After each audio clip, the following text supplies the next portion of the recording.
It's June 2015. Hello again, Libra. Dadhichi here from astrology.com.au.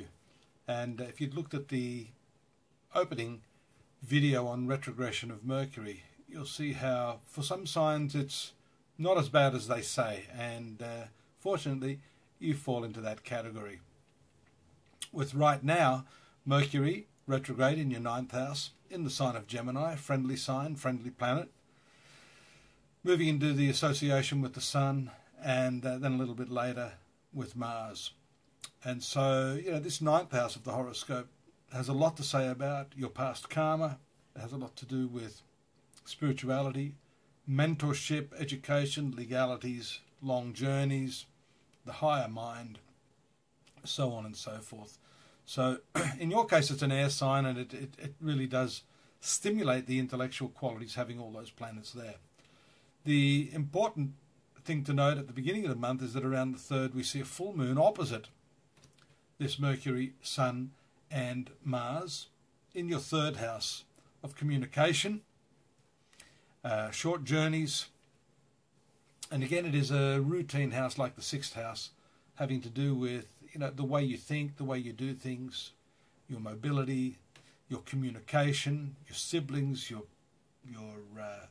neighbours, and so on and so forth. So having the full moon there, particularly that planet ruling your 10th house of career. One thing I didn't mention is that the 3rd house is the house of courage or valour. Having your career planet there, moon moving through this sector, very much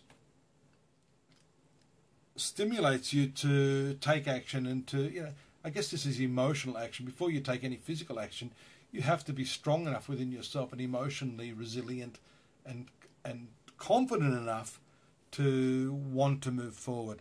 You do have a bit of a problem there with the conjunction of Saturn, which is still transiting that 3rd house of yours. But that's good. It doesn't make you too rash. It makes you cautious enough, but courageous enough to take important decisions this month in your work, to communicate what you want this month in respect of your professional objectives. Now, the other thing we see there is that on the 6th, 3 days later, we have a transit of Venus, your ruling planet, into the 11th house. 11th house of fulfillment, profitability. That's currently in the 10th house and will move into this area and then make a very, very nice approaching conjunction to Jupiter. So, these two planets in Western astrology are considered a really lovely duo for bringing success and financial benefits, so on and so forth.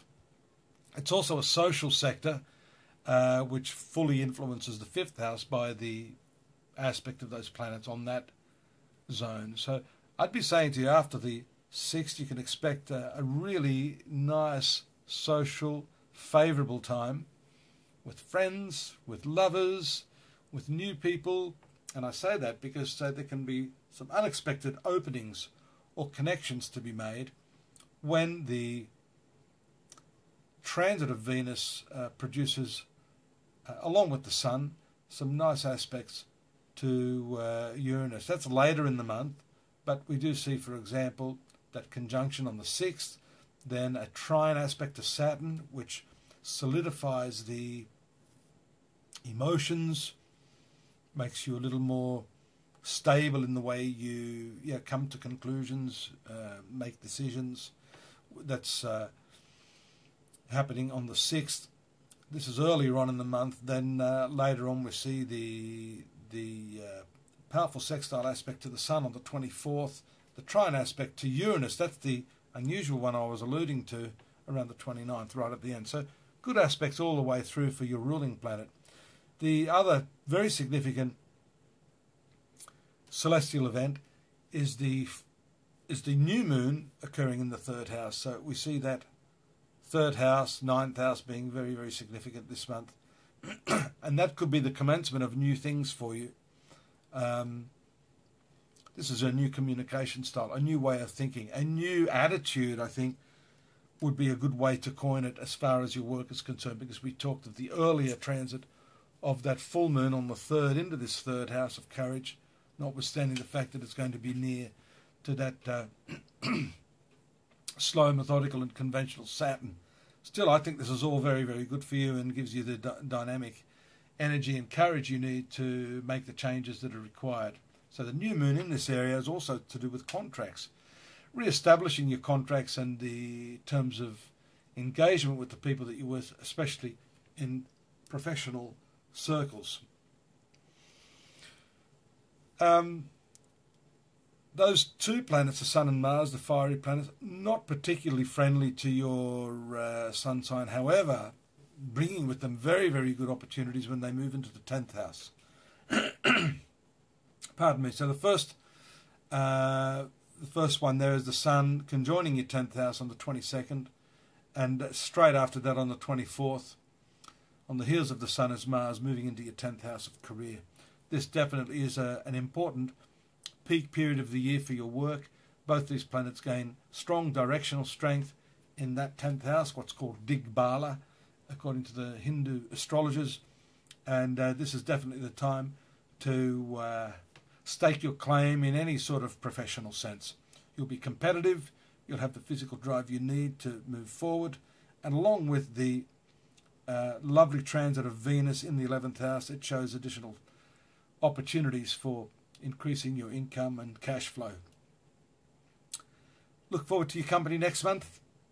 Same time, same channel. In the meantime, don't forget to visit me at astrology.com.au for your free daily, monthly and yearly readings. We've got the monthlies there, what we've just done here in textual format, and you can contextualize what I'm saying here with the yearly reading, which is a much more detailed analysis. Lots of other free stuff, and yours truly if you need me there as well. See you soon. Bye-bye.